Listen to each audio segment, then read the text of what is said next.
राधे राधे, जय श्री कृष्णा। मैं एक विवाह गीत गा रही हूँ। आप लोग को अच्छा लगे तो लाइक शेयर सब्सक्राइब जरूर कर देना, हमें अपना आशीर्वाद दे के आगे बढ़ाना। जय श्री कृष्णा। बाबा के दुआरवा हो लवंगे का पेड़वा, लवंगा चुवई दिन राती जी। बाबा के दुआरवा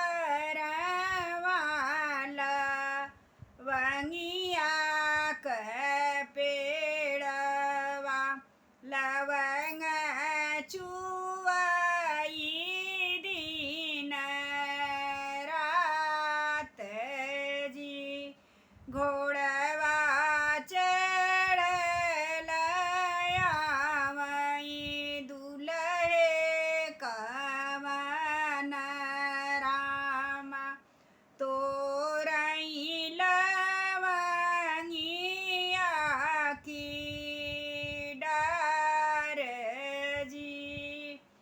तोरले लवंगिया की डार जी। घर में से निसरली सखिया सहेलरी,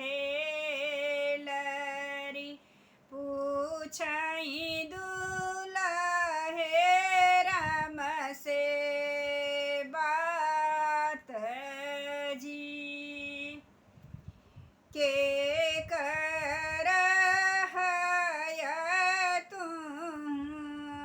लरू से दुलरू, के कर कवनी बहिनिया का भाई जी।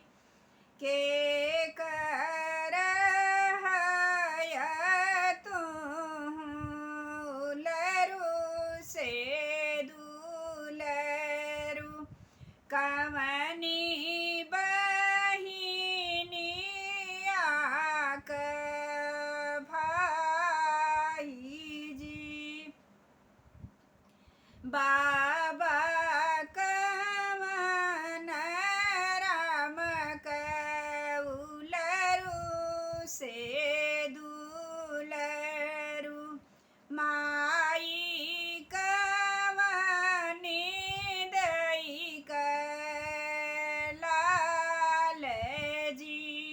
बहिनी कवनी दई भाई जी।